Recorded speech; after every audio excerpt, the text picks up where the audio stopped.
এইকেইটা দিন যিটো দেখিছোঁ অসমৰ মুখ্যমন্ত্ৰী ডাঙৰীয়াই যিটো পদক্ষেপ লৈছে এইটো এটা উল্লেখনীয় পদক্ষেপ কাৰণ কোনো এইটো কৰিবলৈ এতিয়ালৈকে সাহস কৰা নাছিলে তেখেতে সেইদিনা কৈছে যে 10 বছৰৰ মূৰত অসম সংখ্যালঘুত পৰিণত হ'ব অসমীয়া ৰাইজ যদি 1951 চনৰ ডেমোগ্ৰাফি চাই আৰু আজি ডেমোগ্ৰাফি চাই ই এনেকুৱা এটা পৰ্যায় পাইছেগৈ যে এতিয়া আমি অসমীয়া আৰু 10 বছৰত ইয়াত সংখ্যালঘিষ্ঠ হ'ব হিন্দু 10 বছৰৰ ভিতৰত অসমত সংখ্যালঘিষ্ঠ হ'ব এইটো তেখেতে যিটো কথা কৈছে তেখেতে ডাটাবেছ কথা কৈছে কিন্তু তেখেতে এনেইটো কথাটো কোৱা নাই যি ধৰণৰ জনগাঁথনি বাঢ়ি গৈ আছে সেই সময়ত সংখ্যালঘুৱে আমাৰ অগ্ৰসৰ কৰি আছে মানে এইকেইদিনত তেওঁ যিমান মাটি এতিয়ালৈকে সংখ্যালঘুৰ পৰা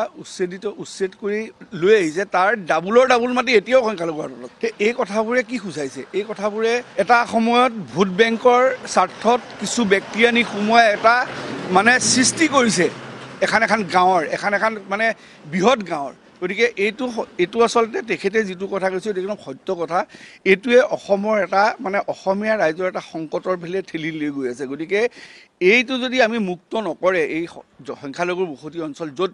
অবৈধভাৱে বহি আছে তেতিয়ালৈকে অসম সঁচাকৈ 10 বছৰৰ পিছত অসমীয়া ৰাইজ এটা সময়ত সংখ্যালঘুত পৰিণত